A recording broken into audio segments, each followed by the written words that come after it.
Eh. Oke, lanjut lanjut. Lanjut. Monggo, monggo. Eh, Oke, apa mau baik. dilanjut? Kalau mau Oke, baik. dilanjut Jadi, monggo, kalau tidak mau dilanjut Ana saya dulu. beri tanggapan sikit lah. Ya Kebetulan Ana monggo. baru turun dah sebab host, sebab besok minta maaf sebab besok saya ada program dekat sekolah. Ada Siap, program siap, sikit lah. Okay. So siap. nanti maknanya lepas Ana memberi tanggapan ni, insyaAllah lah Ana terus turun Ya, ya, Okey, ya, baik. Mas. Tadi disentuh sikit daripada Ustaz Ilman ya tadi yang sentuh pasal apa, pasal bid'ah. Bukan. Jap jap, Ana Bukan, ingatkan. saya sentuh pasal Uh, Albani. Pasal Al-Albani. Okey, baik. Yang tadi sentuh pasal bid'ah siapa? Ustaz Ibnu Husni Ustaz Ibnu Hazani. Ya, ya. Okey, baik. Um, uh, Baik. Berkaitan dengan bid'ah tu tadi yang disebut sebagai mukhtara'atun. Jika kita mengatakan okey Al-Quran terbinanya syarak itu mesti dengan Al-Quran, hadis, ijma' dan qiyas. Okey, baik. Itu adalah apa yang telah disepakati pada mutakhirin.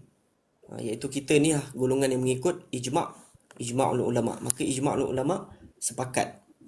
Ya, Maknanya bukan mutakhirin, Ustaz. Saya luruskan, bukan mutakhirin. Banyak yang menyimak. Itu bukan mutakhirin ulama empat madhab. baik. Jadi maknanya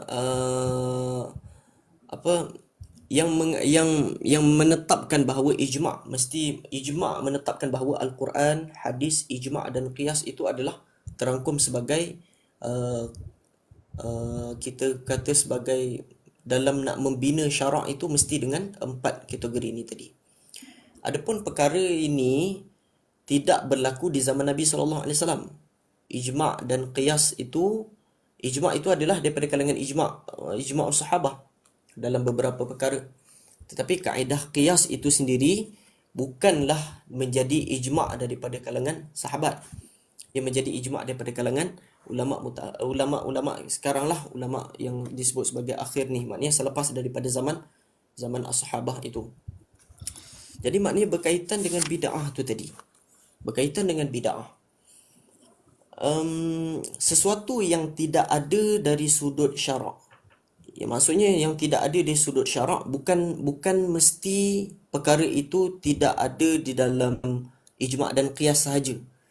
Bahkan sebahagian ulama menetapkan bahawa bid'ah itu boleh jadi apabila cukup dengan ketiadaan nas daripada Al-Quran dan hadis sahaja dalam masalah agama dalam masalah agama. Kerana itu juga yang disebut oleh Al-Imam Asy-Syatibi. Imam Asy-Syatibi ketika beliau mengaitkan antara bid'ah itu dengan sesuatu yang tidak ada asalnya, beliau meletakkan perbahasan yang panjang sehingga beliau menyebut tentang sabitnya bahawa Nabi SAW tidak mati sehinggalah Nabi SAW meninggalkan kepada kita amrun fid din wad dunya, sesuatu urusan dalam masalah dunia dan agama yang mana masalah itu telah pun sempurna. Dan dikatakan wahadha la mukhalifun alaihi ahli sunnati wal jamaah. Dan perkara ini yang disepakati oleh ahli sunnati wal jamaah.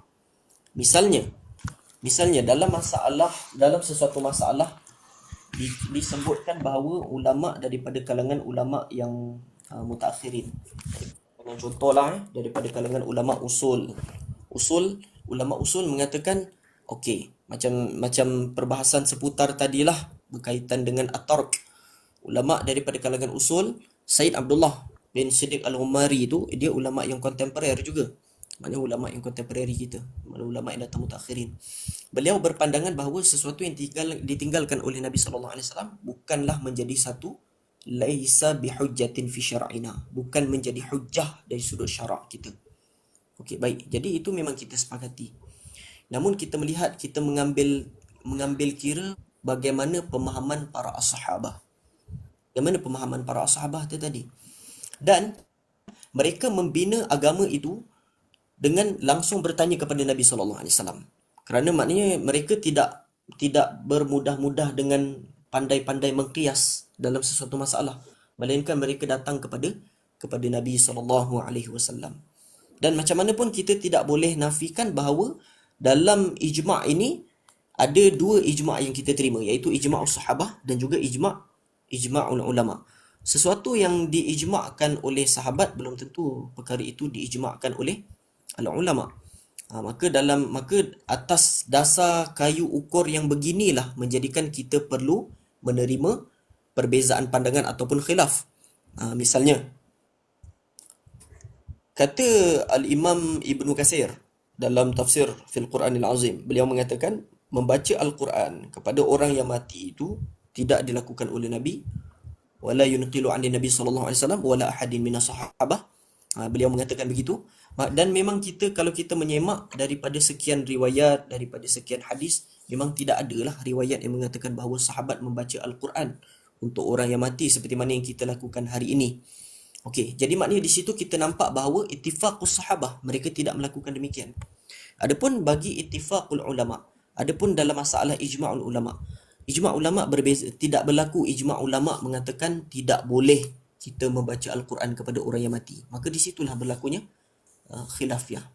Dan bukan bererti apabila kita mengatakan kita menurut kepada Al-Quran dan As-Sunnah sehingga kita mengetepikan ijma'ul ulama, sehingga kita mengetepikan kaedah qiyas tu tadi. Itu yang pertama lah. Dan yang kedua tadi disentuh berkaitan Ustaz rakyat pribumi tadi, disentuh berkaitan dengan Hasan Al-Imam Ibn Taymiyah berkaitan dengan bid'ah hasanah yang disebut dalam Iqtida' Shiratal Mustaqim. Jadi di situ jelas daripada awal perbahasan itu Ibn Taymiyah mengkaitkan perbahasan bid'ah hasanah itu dalam masalah yang disebut sebagai maslahah. Jadi dalam masalah yang melibatkan maslahatun, kita memang tidak ada, kita memang senang kata kita sepakat. Sesuatu yang terikat kepada maslahat, maka meskipun perkara itu tidak ada di dalam agama, maka ada keperluan untuk kita melakukan perkara tersebut. Berdasarkan kepada apa? Berdasarkan kepada kaedah qiyas tu tadi. Dia akan datang kepada kaedah qiyas. Misalnya fatwa-fatwa ulama yang mendatang, yang mana kita tidak mendapati hukum yang qat'i daripada Al-Quran dan hadis dalam sesuatu masalah ni. Contohnya, dalam masalah ini kita tidak menemukan dalil yang qat'i daripada Al-Quran dan hadis. Nah, kemudian kalau kita nak biarkan masyarakat buat, boleh saja. Tetapi para pemimpin misalnya mereka memandang keperluan untuk melarang perkara tersebut, memendung mafsadah dan mementingkan maslahat. Maka di situ memang tidak ada khilaf, sehingga andainya berlaku perkara yang tidak ada di dalam agama sekalipun, tetapi kerana nak mementingkan kemaslahatan, maka itu memang kita sepakat bahawa tidak dikatakan bahawa tidak mengapalah. Maknanya perkara itu boleh diterima. Gitu. Ya, sudah Ustaz Imam, sudah. Sudah Ustaz. Ya, dah. Jadi anda pun minta istirahat dulu, turun. Jadi, Izin Ustaz. boleh saya tanggapi dulu? Boleh. Boleh. Ya, monggo Ustaz. Ya. Tapi jangan lama sangat Ustaz, sebab anda nak turun ni. Dah. Nanti Artinya tarik kan pukul 3.30 kan. Iya. Intinya seperti ini Ustaz. Saya yakin jenengan membahas mengenai masalah qiyas, jenengan kalau saya tanya, tahu tidak apa itu qiyas dan syarat-syarat qiyas, yang dimaksud qiyas itu seperti apa? Ada itu ilat usuli, ada furu'i, dan jadi di situ menjadi ilat ta'ridi. Ada tahu tidak itu? Iya, tahu. Apa itu ilat usuli? Apa dia Ustaz? Ilat di situ kan ada ilat usuli, ada furu'i. Apa itu usuli dan furu'i? Oh, berkaitan dengan takrif dia anda tak ingat? Oh, tak ingat, berarti tidak tahu. Ya seperti Bukan ini. tak tahu, Ustaz. Tak ingat. Oh iya. Tidak ingat, Ya dah. tidak tahu. Ya dah, tak ingat, tak apa-apa. Tahlil qiyas saja Ustaz. Takrifnya anda tidak ingat lah Ya. secara orang kata. Sudahlah, tak ingat. Ya mungkin terlalu kasar saya misalkan dengan menggunakan bahasa tidak tahu. Ya wes lah, tidak ingat. Ya, kerana Jadi- konteksnya berbeza. Ya.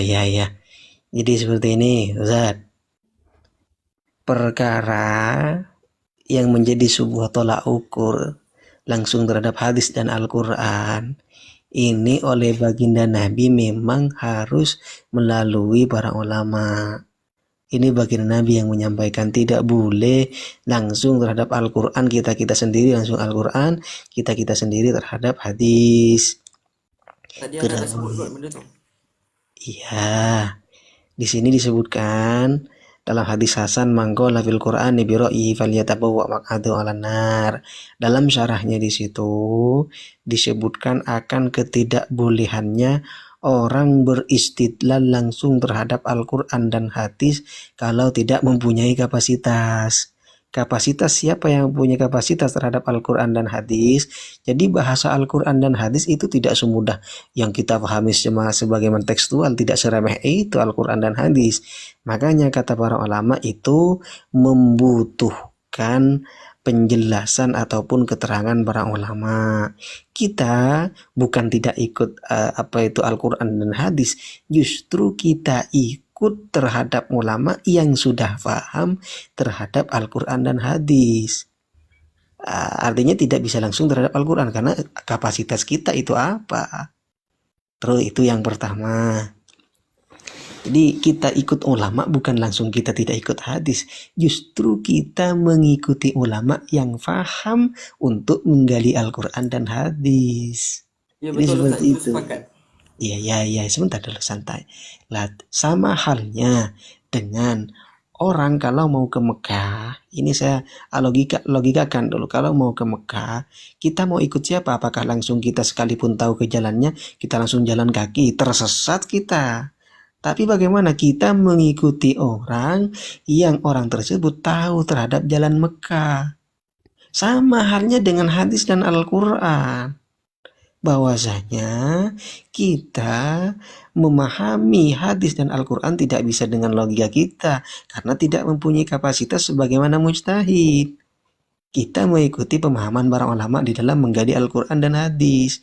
Makanya sangat diancam betul oleh baginda Nabi ketika langsung terhadap Al-Quran dan hadis tapi dia tidak mempunyai kapasitas, maka falyatabawwa maq'adahu 'alan nar, diancam langsung oleh baginda Nabi.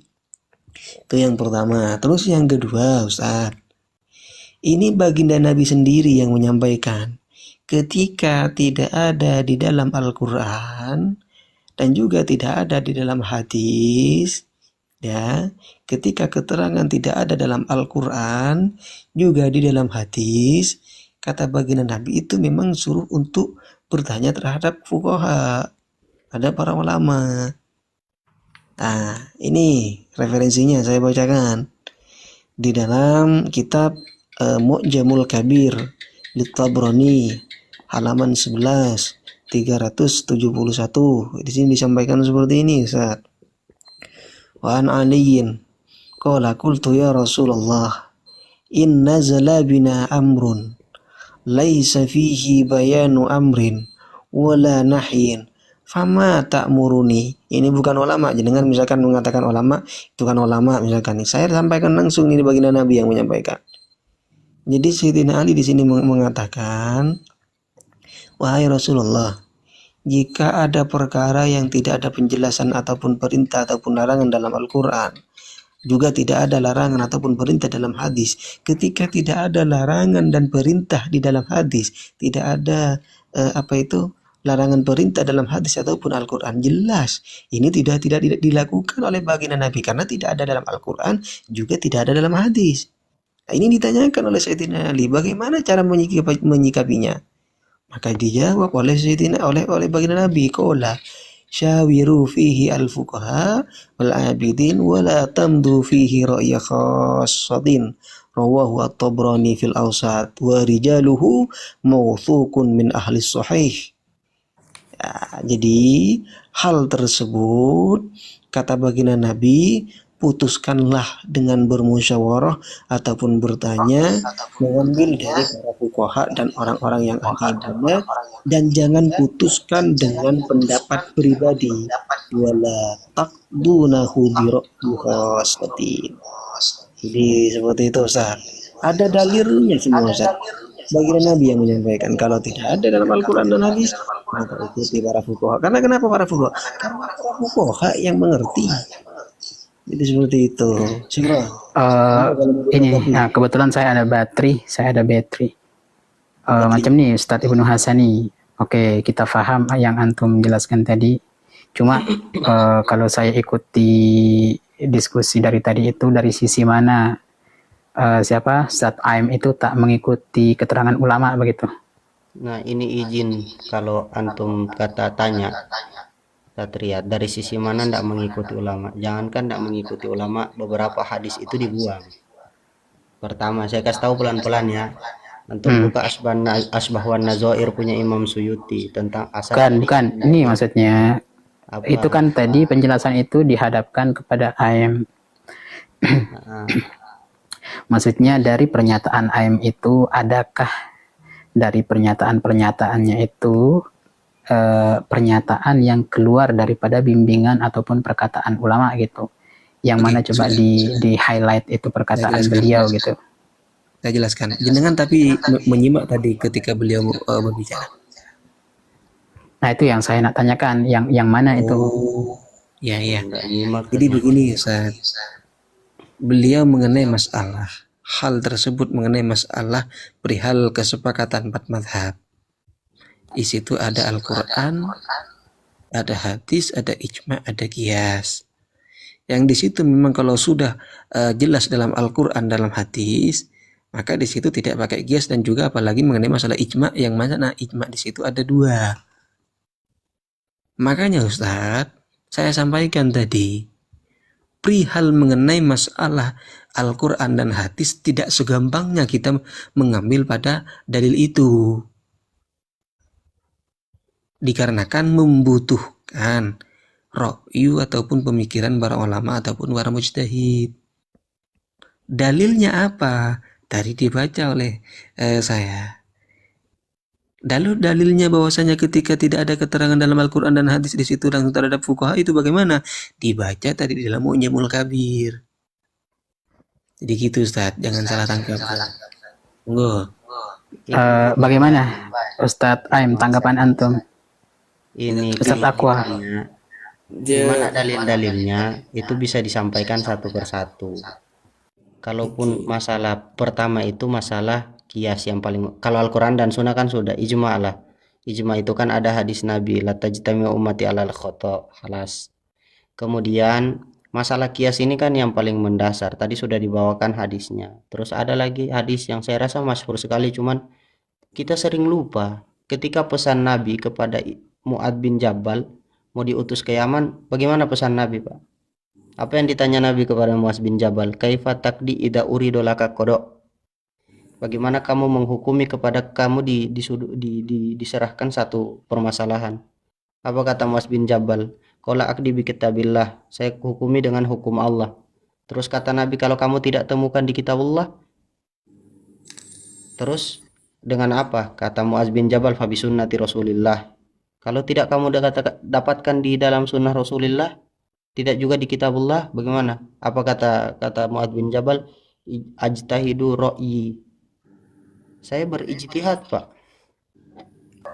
Kalau kita membuang kias itu, berarti kita membuang hadis ini. Berarti Ustadz Aqwa membuang kias macam itu ke? Seandainya kita tidak mau memakai kias, begini Bang ya, kita mengatakan dasar hukum itu hanya 2. Tapi sebelum saya mau lanjutkan ini, masalah Albani selesai lah. Beliau tidak bisa dipakai hujah yang masalah hadis tadi.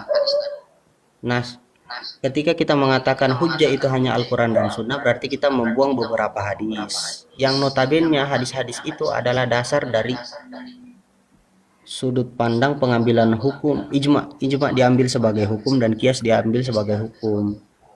Paham gak? Atau begini. Oh, oke, macam nih. Mungkin dia bersandar kepada kepada Abu Zahrah. Coba kalau mungkin Ustadz Aqwa berdasar kepada Abu Zahrah, di mana Abu Zahrah mengatakan ya tetap sumber hukum Islam itu adalah Al-Quran dan hadis, dan beliau mengklasifikasikan ijma' qiyas itu sebagai metode istinbat hukum seperti itu, tetapi tidak membuang yang kedua itu. Mungkin itu yang dimaksudkan sama beliau, hanya istilah yang berbeza, tetapi maksudnya ya substansinya sama. Tidak ada yang mempertentangkan tentang ijma' qiyas itu. Entah Ya. Wahabi ke semacam saya ini, Wahabi Nusantara nih, tak mempertentangkan pun tentang ijma dan qiyas itu kita terima sebagai dasar hukum dalam pendapat ulama, ataupun menurut Abu Zahra misalnya sebagai metode istinbat hukum. Begini Nah, Bang. tadi ada yang menarik nih. Ada yang menarik nih. Iya, Gini, iya. Kak. Jadi sebenarnya penyimpulan ataupun dukungan bahasa jenengan itu tidak mengena terhadap yang disampaikan beliau dikarenakan tidak sesuai dengan yang disampaikan.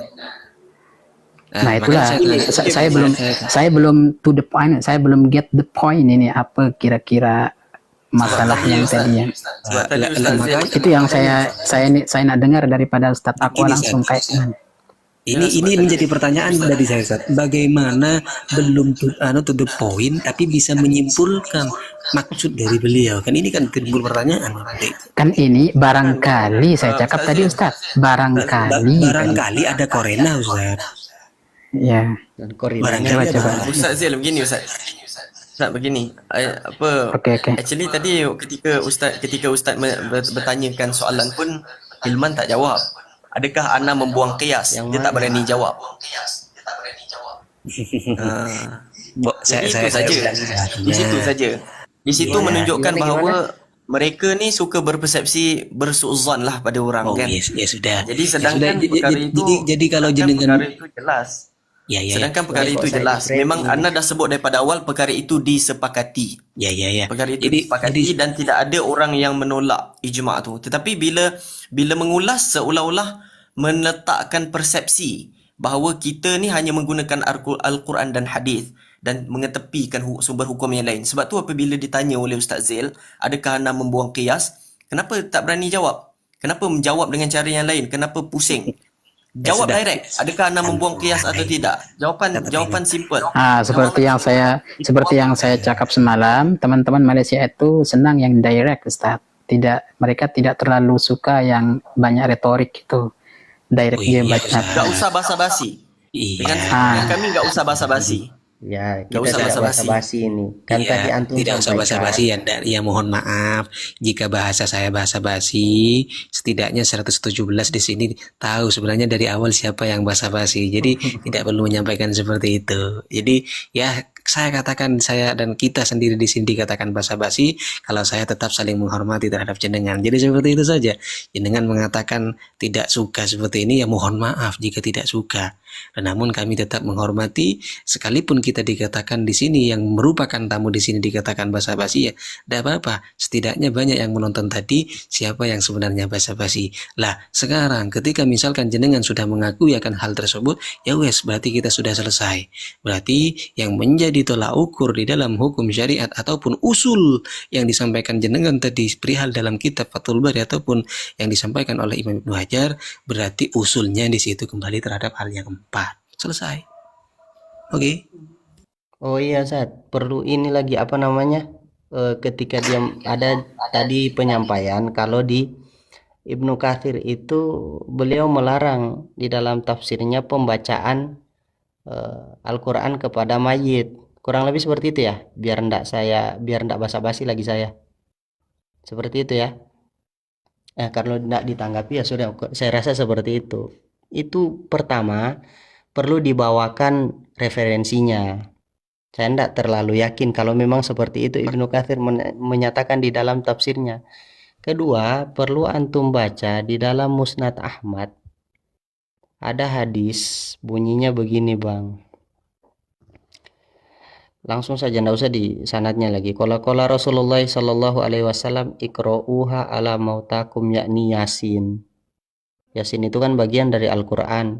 Hadis nomor 20.301. Di atasnya masih ada lagi tentang mintahtil ars fawusilat biha aw fawusilat bisuratil Baqarah wa Yasin qalbul Qur'an la yaqra'uha rajulun yuridullaha wad daral akhirah illa ghufira lahu wa qra'uha ala mautakum. Masa Ibnu Katsir bakal bertentangan dengan hadis-hadis ini? Kalau sekedar klaim gampang. Sila disemak di dalam tafsir fil Qur'anil Azim. Itu Surat kata apa, ayat berapa, jilid berapa? Saya punya di dalam ayat wa an laisa lil insani illa ma sa'a. Surat Itu apa, ayat jilid daripada berapa, Bang? surah Apa dia? Jilid berapa? Itu Ana tak ingat lah sebab Ya biar saya buka langsung karena pada Ana antum pada Ana teringat. tidak ada. Tinggal Pada Ana dicari aja wa allaisa lil insani illa Kita ma biasa sa'a buka itu kitab di dalam langsung, juz. Bang. cari di Ya, sana Al-Imam langsung Ibnu Katsir dicari aja itu. Saya kan tidak pakai website. Langsung dicari aja. Insya Allah antum kan kalau Ustaz nggak Hilman, pakai antum kan website, kalau nggak pembaca pakai tafsir, website, antum tahu di mana sekarang cari itu cari ayat itu. langsung terus di tafsir fil Qur'anil Azim. Ya sudah, Ya. Maktabah Samila ya, enggak apa-apa ya. Gimana Di tadi? situ disebutkan oleh Al-Imam Ibnu Katsir, wa min hadhihi al-ayatil karimah istanbata Syafi'i anna al-qira'atun la yasilu ihda sawabuha ilal mauta, itu yang disebut. Jadi kalau betul nak rujuk boleh rujuk di sanalah di dalam tafsir fil Qur'anil Azim. Ketika mana Al-Imam Ibnu Katsir mentafsirkan ayat wa laysa lil insani illa ma sa'a. Di situ. Begini, artinya kalau kita tengok istimbat Imam Asy-Syafi'i memang betul mengatakan bahwasanya bacaan ataupun tilawah itu tidak sampai. Namun cobalah tengok maksud dari perkataan Imam Syafi'i yang mengatakan seperti itu. Memang istidlalnya tentang ilama sa'i di situ. Akan tetapi oleh Syekh Zakaria Al-Ansori disebutkan itu yang tidak sampai apabila tidak dibaca di sampingnya atau tidak dikhususkan. Kalau itu berbeza dengan apa yang disebut oleh Ibnu Katsir. Ibnu Katsir pula menyatakan li'annahu laisa min amalihim wala kasbihim, kerana perkara tersebut bukan amalan orang yang telah mati. La yunqilu anin Nabi sallallahu alaihi wasallam wala ahadin minas sahabah. Itu yang disebut oleh Ibnu Katsir. Saya hafal itu, Ustaz. Saya hafal itu. Boleh saya selesaikan dulu? Kalau Ustaz hafal, patutnya sebetulnya Ustaz bantu Ustaz Hilman tadi ketika dia tidak mendapatkan perkara itu. Iya, Ustaz Iam. Tadi statement ini muncul dari jenengan perihal mengenai masalah adab ataupun tata krama. Jadilah tolonglah selesaikan saya dulu. Ini saya mengikuti room di sini. Jenengan menyampaikan bahwasanya itu tentang mengenai masalah disimak dulu. Jadi disimaklah dulu. Jadi itu merupakan perihal ikhtilaf ulama. Penyampaian dari Ibnu Katsir yang menyampaikan hal itu berkaitan dengan apa yang disampaikan oleh ataupun berkesinambungan dengan pendapatnya Imam Syafi'i yang disampaikan oleh Imam Ibnu Katsir.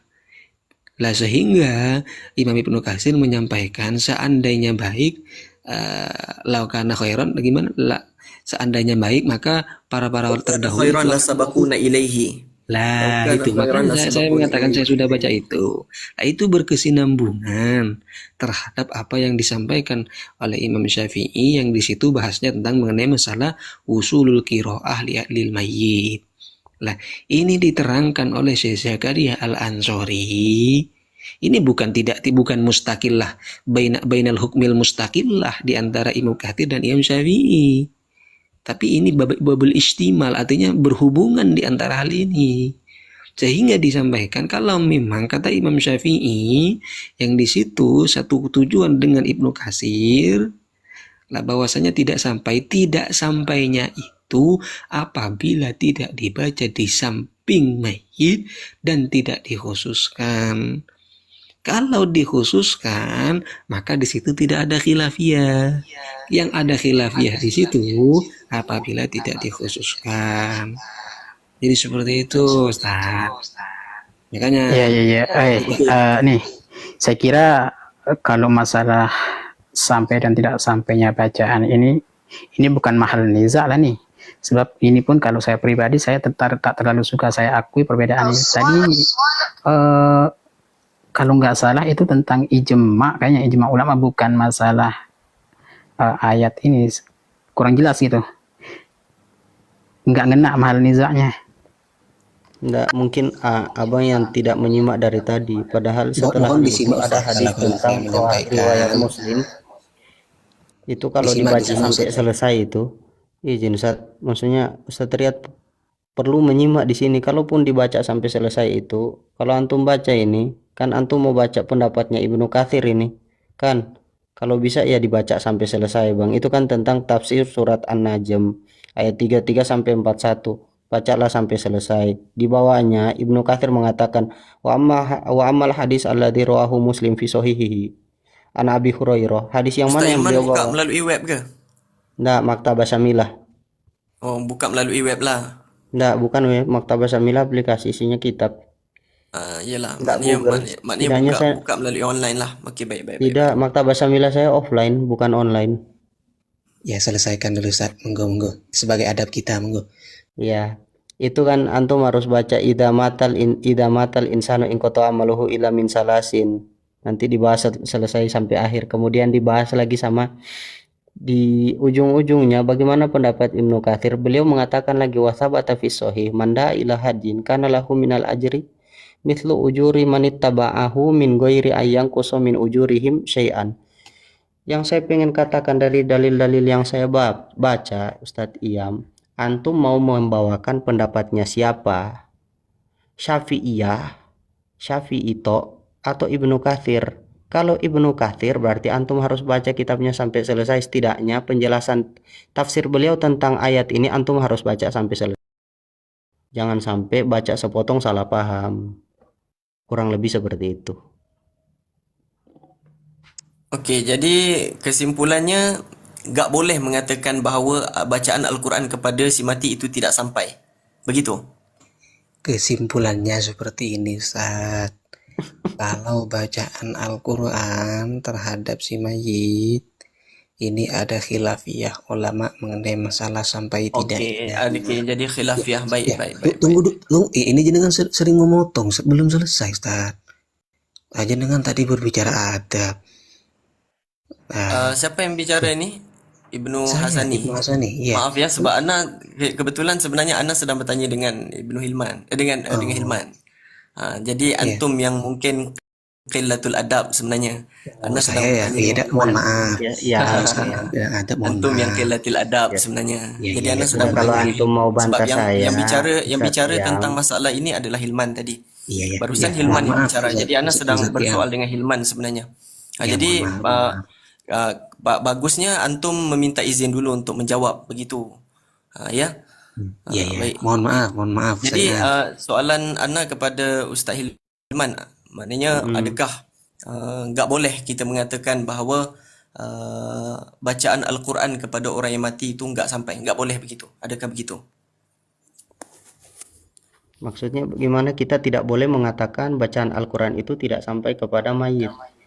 Ya, itu soalannya. Antum mengatakan itu atas dasar pendapatnya siapa? Kan sudah saya sampaikan tadi. Apakah atas dasar pendapatnya Ibnu Katsir atau Ini Syafi'iyah soalan yang Ana, mana? ini bukan pendapat ulama, ini soalan Ana, soalan daripada Ana.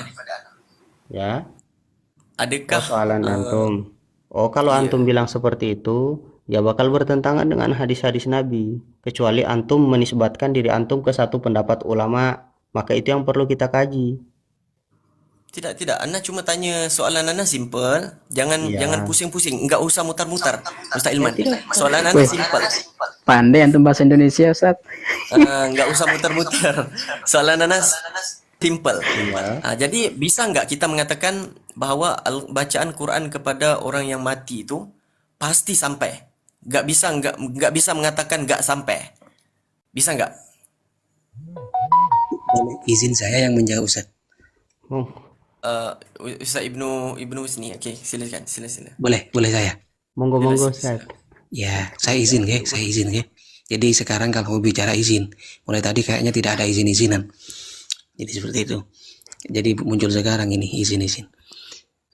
Jadi tadi sangat jelas, lugas bahkan. Sebab tadi enta bicara tentang adab. Jadi kalau bercakap tentang adab, Ana sedang bercakap dengan Ustaz Ilman, bagusnya enta meminta izin lah untuk memotong begitu. Aduh, Ustaz, saya tadi kan bilang izin ya. Boleh saya izin? Boleh. Ketika saya berbicara, jenengan berbicara tanpa izin. Ini gimana, Ustaz? Boleh saya izin lagi? Enta menyalahkan Ana. Ya, boleh saya izin lagi untuk menjawab? Enta menyalah-nyalahkan Ana. Enta nak jawab, enta jawab je. Enta jangan salah-salahkan Ana. Kalau nak cakap tentang adab, enta yang qillatul adab, sebab Ana sedang bercakap dengan Ustaz Ilman. Begitu. Iya. Makanya saya tadi kan bilang boleh saya jawab Ustaz. Jenengan katakan boleh kan? Ya kalau itu boleh, silakan. Nah, Cuma jangan ketika cuma saya, jangan cuma jangan katakan bahawa ana atau aduh, apa-apa je. Enta nak jawab, enta jawab iya, je. iya, Sebab mohon kalau maaf. enta sebab kalau enta membuat tanggapan-tanggapan, Ana juga bisa membuat tanggapan, Ustaz Ilman juga bisa membuat tanggapan pada Nana, juga Iya, bisa mentanggapi dia.